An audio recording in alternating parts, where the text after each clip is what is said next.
అందరికీ నమస్కారం. శ్రీ మాత్రే నమః. ఓం నమ శివాయ. ఓం శ్రీ సాయిరామ్. ఈరోజు ఈ వీడియో ద్వారా వృషభ రాశి జాతక ఫలితాల గురించి తెలుసుకుందాం.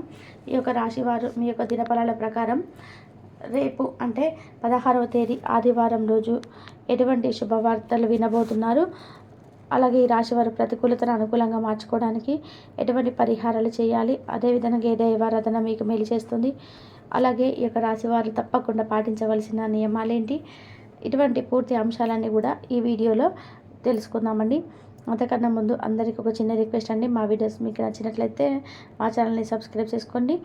మా వీడియోను కనుక మీకు నచ్చినట్లయితే చిన్న లైక్ చేసి మాకు సపోర్ట్ చేయడం మాత్రం మర్చిపోకండి. అయితే ఈ రాశి వారి యొక్క వ్యక్తిత్వాన్ని మనం గమనించినట్లయితే మీరు చాలా దృఢమైనటువంటి కార్యాచరణ శక్తిని కలిగి ఉంటారు. ఏదైనా ఒక పని చేయాలి అనుకుంటే దానిపైన పట్టువిడని మనస్తత్వం వీరిదని చెప్పుకోవచ్చు. అంటే ఈ యొక్క రాశి వారిది చాలా గొప్ప మనస్తత్వం అని చెప్పుకోవచ్చు. ఎవరైనా ఈ యొక్క రాశి వారు ముందు ఎవరైనా ఏదైనా కష్టాల్లో ఉన్నా కానీ, ఎవరైనా ఏదైనా బాధలు పడుతున్నా కానీ వారు చూస్తూ ఉండలేరు అన్నమాట. అంటే వారికి ఎదుటివారు ఏదైనా ఎదుటివారికి సహాయం అందించడంలో ముందే ఉంటారు ఈ యొక్క రాశివారు. అలాగే వీరికి ఉండేటువంటి సమస్యలను అంటే వీరు ఎవరికి కూడా తొందరపాటు పడి షేర్ చేసుకోవడం అనేది వీరికి అసలు ఇష్టం ఉండదు.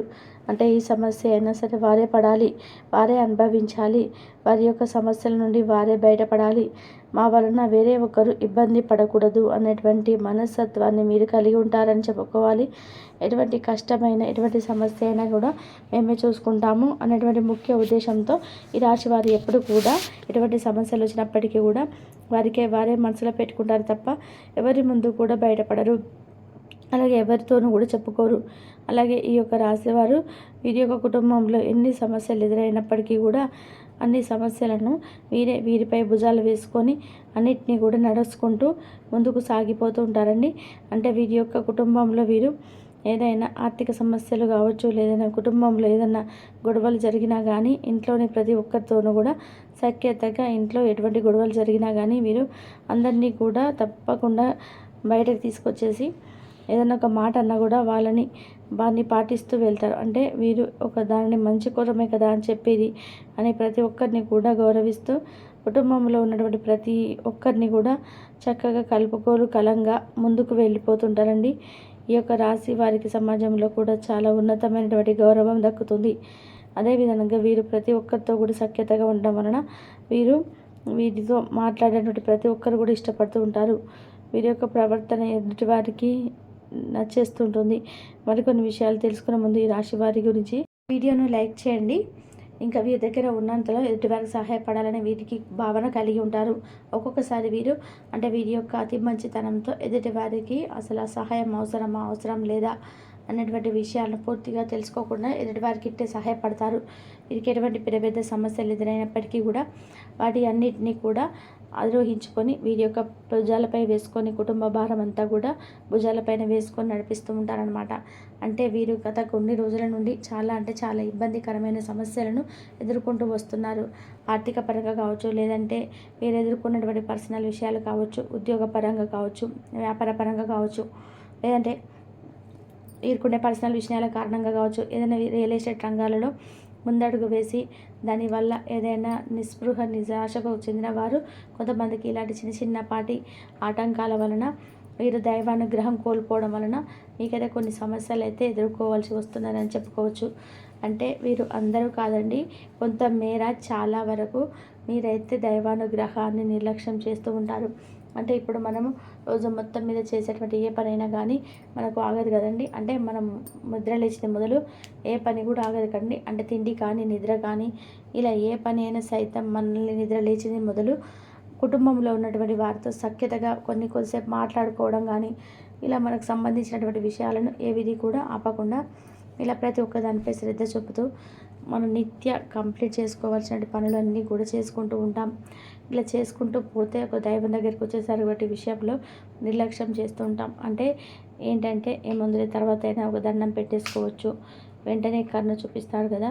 మనకు ఉన్నటువంటి సమస్యలు బాధలు ఒకసారి నెత్తి మీదకి వచ్చేసి ఏదైనా బాధలు కలిగినప్పుడు, లేదంటే మనకు ఏదైనా ఒక బలమైనటువంటి కోరిక ఉన్నప్పుడు భగవంతుడి వద్దకు వెళ్ళవచ్చులే. అనేటువంటి నిర్ణయాలతో కొంతమంది ఇలా చేస్తూ ఉంటారు. లేదంటే మరికొంతమంది ఏం చేస్తారంటే పండుగ పబ్బం వచ్చినప్పుడు చేతులెత్తి దండం పెట్టి తన మనసులో ఉన్నటువంటి సంకల్పాన్ని చెప్పుకొని నెరవేర్చమని కోరుకుంటూ ఉంటారు. ఇలా చేయడం అయితే చాలా తప్పు అండి. మనకు జీవితాన్ని ఇచ్చినటువంటి ఆ తల్లిదండ్రుల తర్వాత ఆ భగవంతుడు చాలా అంటే చాలా మనం ఎవరికి కూడా చెప్పుకోలేనటువంటి విషయాలు సైతం ఆ భగవంతుడికి చెప్పుకుంటూ ఉంటాం. భగవంతుడా, నేను ఈరోజు ఈ పని చేశాను, ఏదైనా తప్పు ఉందా, దానిలో తప్పు ఉంటే ఒప్పుంటే నా వల్ల ఏదైనా కానీ బాధపడ్డా దాని అంతటికి కూడా నువ్వే స్వామి దిక్కు. కాబట్టి నువ్వు చేసేటువంటి వాటిలో ఏదైనా తప్పులు ఉంటే నీవే మన్నించి నీవే సరైనటువంటి దారిలో పెట్టు.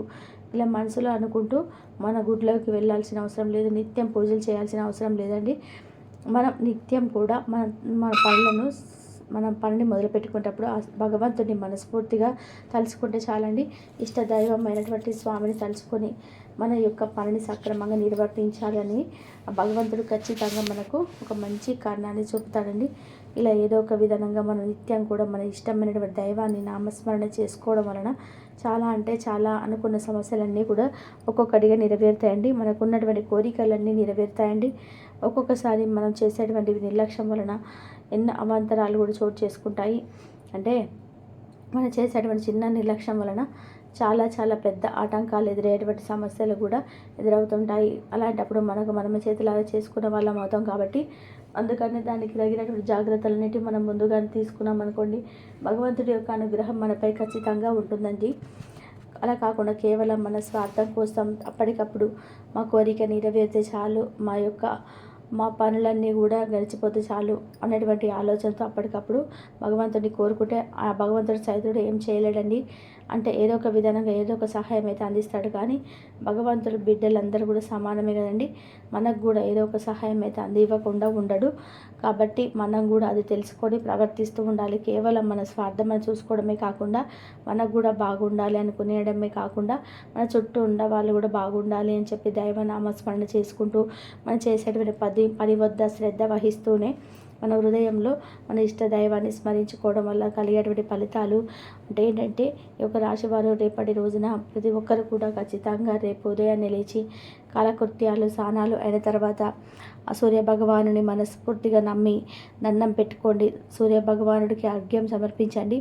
మీకు ఉన్నటువంటి కష్టాలు బాధలన్నీ కూడా ఎప్పుడు కూడా ఇలా పాటిస్తే ఖచ్చితంగా పోతాయండి.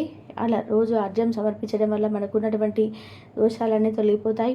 మనకున్నటువంటి బాధలు కష్టాలన్నీ మన విముక్తి అనేది కలుగుతుంది. అలాగే ఈ రాశివారు రేపటి రోజున మంచి ఫలితాల కోసం తప్పకుండా శివారాధన చేసుకోండి అండి. అలాగే నవగ్రహణ ఆరాధన చేసుకోండి. అదేవిధంగా హనుమాన్ చాలీసా పఠించడం ద్వారా అపూర్వమైనటువంటి ఫలితాలను మీరు చూసుకోవడం అయితే చూస్తారండి. అదేంటండి, ఈరోజు అన్నీ కూడా జరిగిపోవాలని లేదు కదా. ఒక్కొక్కరికి ఒక్కొక్క విధంగా జీవిత ఫలితాలు అయితే ఒక్కొక్క రాశి వారికి ఒక్కొక్క విధంగా ప్రకారం ఒక్కొక్కరికి ఒక్కొక్క విధంగా జరిగిపోతూ ఉంటుందండి. కొందరికి ఉద్యోగం కోసం మారాటం చెందేవారు మంచి చేసిన ఆశ రావచ్చు. మరికొంతమందికి దేనికోసమైనా ఎదురు చూస్తుంటే దాని గురించి మంచి శుభ ఫలితం అయితే వార్త వారికి రావచ్చు. ఇలా ఈ రాశివారు రేపటి రోజున ఊహించనండి ఒక మంచి శుభవార్తనైతే వింటారండి. కాబట్టి ఈ యొక్క రాశివారు రేపటి రోజున చాలా పీస్ఫుల్గా చాలా సంతోషంగా గడపబోతున్నారని చెప్పుకోవచ్చు. కాబట్టి ఈ యొక్క రాశి వారికి ప్రతికూలతను అనుకూలంగా మార్చుకోవడానికి రేపటి రోజున దైవారాధన మేలు చేస్తుందో కూడా తెలుసుకున్నాం కదండి. కాబట్టి వీరికి చాలా అంటే చాలా ఎక్కువగా మేలు చేసేటువంటి దైవం ఆ పరమశివుడు. ఆ పరమశివుడి యొక్క ఆరాధన మీకు ఎంత ఎక్కువ చేస్తే అంత మంచిదండి. కాబట్టి ఈ యొక్క రాశివారు ఎప్పుడు కూడా మనం చెప్పుకున్న విధానంగా శివారాధన అనేది ఎక్కువగా చేసుకుంటూ ఉండండి. మీ మనసును ఎప్పుడు కూడా ప్రశాంతంగా ఉంచుకుంటూ మీ కుటుంబ సభ్యులతో గౌరవ మర్యాదలు ఉంటూ అందరికీ కూడా సఖ్యత ప్రేమానురాగాలతో మెదులుతూ అలాగే ఎవరైతే మంచి మంచి శుభవార్తలు వినాలని కలలు కంటున్నారో అటువంటి వారందరూ కూడా అతి త్వరలోనే మీ యొక్క కళను సహకారం చేసుకోవాలని మీ తరపున అనేక పరమశివుని నేను కూడా మనస్ఫూర్తిగా కోరుకుంటున్నాను అండి. కాబట్టి ఈరోజు తెలియజేసినటువంటి ఇన్ఫర్మేషన్ మీ అందరికీ కూడా నచ్చిందని చెప్పి అనుకుంటున్నాను. కాబట్టి అలాగే చూసుకున్నట్లయితే ఏదైనా బకాయిలు వసూలవుతాయి, వ్యాపార విస్తరణ ప్రయత్నాలన్నీ కొనసాగుతాయి. సంఘంలో ప్రముఖులతో సహాయ సహకారాలు అందుతాయండి. ఆధ్యాత్మిక సేవ కార్యక్రమాల్లో పాల్గొంటారు. ఉద్యోగ వాతావరణం చాలా ప్రశాంతంగా ఉంటుంది. మీ శారీరక సౌష్ఠవం కోసం చక్కగా మీరైతే క్రీడల్లో పాల్గొంటారు. సమయాన్ని గడిపితే చాలా బాగుంటుంది. ఒక కొత్త ఆర్థిక ఒప్పందం ఒక కొలిక్కి వచ్చి ధనం కూడా మీకు అందేటువంటి అవకాశాలు ఉన్నాయి. అపరిమితమైనటువంటి ఎక్కలేని ఎనర్జీ, అంతులేనటువంటి ఉత్సాహం మీకు అనుకూలమైన ఫలితాలను అయితే తప్పకుండా ఇస్తుంది. ఇక అలాగే కొన్ని టెన్షన్లు అయితే మీరు వెసులుబాటుతనంగా మీకు మీరుగానే ప్రయత్నించండి. ఏ టెన్షన్ కూడా గురి కాకండి. అనవసరమైనటువంటి ఆలోచనలకు కాస్త దూరంగా ఉండడం మంచిది. సమయాన్ని వృధా చేస్తున్నటువంటి మిత్రులకు కూడా మీ నుండి దూరంగా ఉండడం కూడా మంచిదండి. ఈరోజు ఎవరైతే మీ జీవిత భాగస్వామ్యం మీకు అనుభవించేటువంటి ప్రేమ జీవిత కష్టాలను మీరు మర్చిపోయే విధానంగా చేస్తుంది. ఆరోగ్యానికి జాగ్రత్త తప్పనిసరి.